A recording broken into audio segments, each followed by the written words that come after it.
And today, I am pleased to announce that AMD will invest approximately $400 million in India. Gujarat में लगेगा semiconductor plant. Semiconductor की एक super power बनकर उभरने वाला है हमारा हमसाया मुल्क भारत। कि सेमीकंडक्टर सिर्फ हमारी जरूरत ही नहीं है, भारत में इलेक्ट्रॉनिक्स और सेमीकंडक्टर का हब बनने वाला है। इंडिया सेमीकंडक्टर के सिलसिले में अब एक सुपर पावर बनने जा रहा है। जापान ने भी उसमें कहीं ना कहीं अपना योगदान दिया। Over the next 5 years, कि इस वक्त रॉयटर्स से लेकर ब्लूमबर्ग तक और ब्लूमबर्ग से लेकर CNBC पूरे वर्ल्ड की डिपेंडेंस भारत पर होने वाली है। दुनिया की सबसे बड़ी डेमोक्रेसी से बेहतर भला ये ट्रस्ट, $55 बिलियन की ये इंडस्ट्री हो जाएगी। एक trusted reliable cheap supply chain की जरूरत है। सेमीकंडक्टर इंडस्ट्री तो एक ऐसी इंडस्ट्री है ना जिसके बिना अब दुनिया नहीं चलती। आप भारत की तरक्की नहीं देखना चाहते क्योंकि आप नफरत करना चाहते हैं, आप उनसे आपकी फाउंडेशन है नफरत में। तो हमारे YouTube चैनल हिंदुस्तानी हाइट्स में आपका स्वागत है दोस्तों। जैसा कि आपने मीडिया क्लिप्स में देखा कि भारत को सेमीकंडक्टर हब बनते देखकर पाकिस्तान सकते में है। दिग्गज चिप मेकर और टेक्नोलॉजी कंपनी AMD ने भारत में अगले 5 सालों में $400 मिलियन का निवेश करने की घोषणा की है और ये घोषणा कंपनी ने स्वयं की है। इसके तहत कंपनी भारत में इंजीनियरिंग ऑपरेशन और रिसर्च डेवलपमेंट के लिए बेंगलुरु में नया रिसर्च कैंपस खोलेगी। ये कैंपस कंपनी के सबसे बड़े डिजाइनिंग सेंटर के रूप में काम करेगा। खबर के मुताबिक कंपनी अगले 2028 तक 3000 खबर के मुताबिक AMD 2028 तक 3000 नए इंजीनियरिंग रोल को शामिल करेगा। ये सब देखकर पाकिस्तान जला भुना बैठा है। So let's enjoy this debate and if you like our content then please subscribe our channel. Thank you. क्योंकि इंडिया के बारे में अब ये कहा जा रहा है कि सेमीकंडक्टर की एक सुपर पावर बनकर उभरने वाला है हमारा हमसाया मुल्क भारत। कि इस वक्त रॉयटर्स से लेकर ब्लूमबर्ग तक और ब्लूमबर्ग से लेकर CNBC और इंटरनेशनल मीडिया इस खबर को इस वक्त हाईलाइट कर रहा है और पब्लिश हो रही है। अब देखिए इसकी जो डिटेल्स हैं वो कुछ इस तरीके से हैं कि ये जो कॉन्फ्रेंस है सेमीकंडक्टर्स की, इंडिया इस हवाले से काफ़ी काम कर रहा है। लेकिन इस कॉन्फ्रेंस के दौरान ऐसा लगता है कि इंडिया सेमीकंडक्टर के सिलसिले में अब एक सुपर पावर बनने जा रहा है।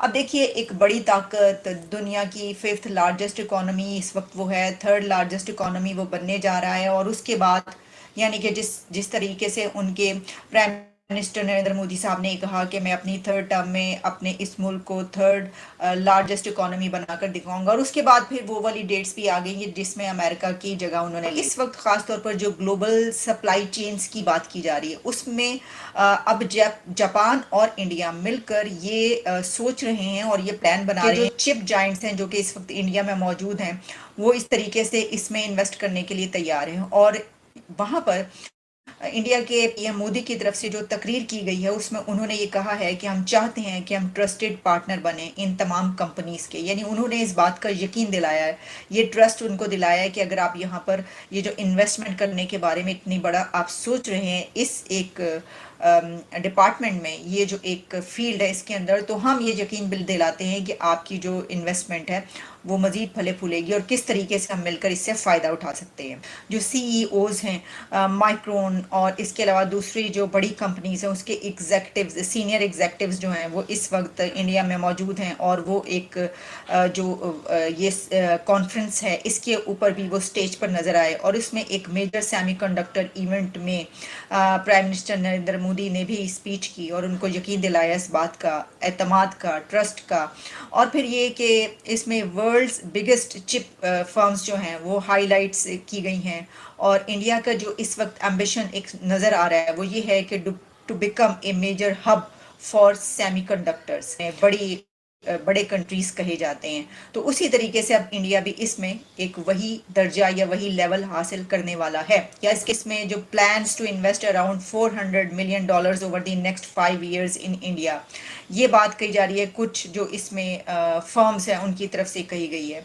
फिर chief executives of some of the US top semiconductors firms जो हैं उन्होंने काफ़ी तारीफ़ की है इंडियाज़ टेक्नोलॉजी टेक्नोलॉजी सेक्टर और फ्राइडे को ये जो इवेंट हुआ इसके अंदर इंडिया की तरफ से कहा जा रहा है कि आप जब हमारे यहाँ पर ये करेंगे तो हम इसके लिए तैयार हैं कि आप हमें बहुत काबिल एतमाद पाएंगे। और इसके लिए मेरा ख्याल है कहने की ज़रूरत इसलिए नहीं है कि आप जानते हैं कि जो इसमें अभी तक जितनी भी चीज़ें ऐसी नज़र आई हैं तो उसमें जो दुनिया के ममालिक और कंट्रीज़ किसी भी फील्ड में इंडिया में आए हैं काम करने के लिए तो उनको वो तमाम जो हर्डल्स हैं वो नहीं मिलती जो कि दूसरे कंट्री, ख़ास तौर पर जब हम अपने मुल्क की बात करते हैं तो यहाँ पे जो रेड टेप से लेकर और रिश्वत और पैसा लेना और देना ये सब बहुत ही ज़्यादा एक बड़ी हर्डल कही भाई एक दीवार के दोनों की दीवारें जुड़ी हुई हैं।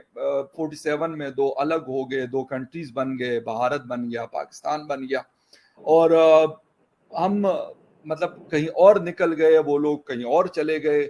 आज वो टॉप 5 में है, कल को टॉप 3 में आ जाएंगे। हम पता नहीं 50 में थे तो 50 से हम शायद 100 में चले गए। तो लोग बड़ा सीरियसली इसके ऊपर बात करते हैं। लोग बांग्लादेश की एग्जाम्पल देते हैं, लोग हिंदुस्तान की बहुत ज्यादा एग्जाम्पल्स देते हैं।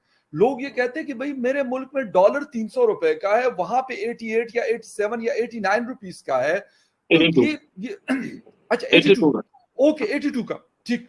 अब मुझे ये बताएं, क्वेश्चन तो वो करते हैं, वो ये देखते हैं कि यार मेरे यहाँ एक छोटी सी गाड़ी 2.8 मिलियन या 3 मिलियन की मिल रही है और उससे अच्छी क्वालिटी की गाड़ी हिंदुस्तान में 7 लाख या 6 लाख में शायद कोई फिर भी नहीं खरीदता। कहता है यार मुझे ये वाली नहीं चाहिए। मतलब इतने चॉइसेस हैं।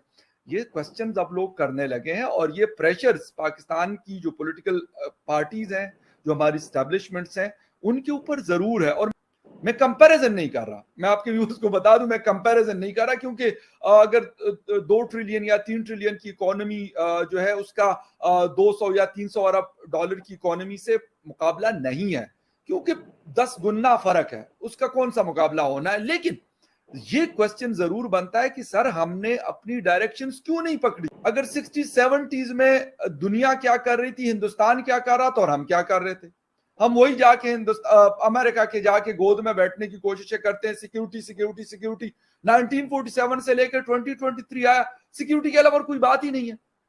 मतलब वाहिद दुनिया का मुल्क है इन 205 या 208 कंट्रीज में कि बस जिसको सिक्योरिटी के बड़े मसाइल हैं। क्या 58 जो इस्लामिक कंट्रीज है उसमें वाहिद मुल्क होगा जिसको सिक्योरिटी के इतने बड़े प्रॉब्लम्स हैं? सऊदी अरेबिया इजराइल के साथ लगता है, इराक के साथ अभी 92 की जंग हो गई, उसके बाद मसले मसाइल हुए, उनको शायद इतना मसला नहीं है। यूएई को शायद इतना मसला नहीं है उनका। हम 4 जंगें खेल चुके हैं, 5वीं छठी के लिए फिर कहते हैं अच्छा यार हम तो बस बड़े बड़े महान किस्म के लोग हैं, हम तो बड़े जिसे कहते हैं तबाकुन किस्म की चीजें कर सकते हैं। क्या कर लिया? मुझे ये बात बताएं कि यार वो आपके पास 400 अरब डॉलर या 450 अरब डॉलर की इकोनॉमी जिसे कहते हैं कि श्रिंक होके 300 या 350 पे आ गई।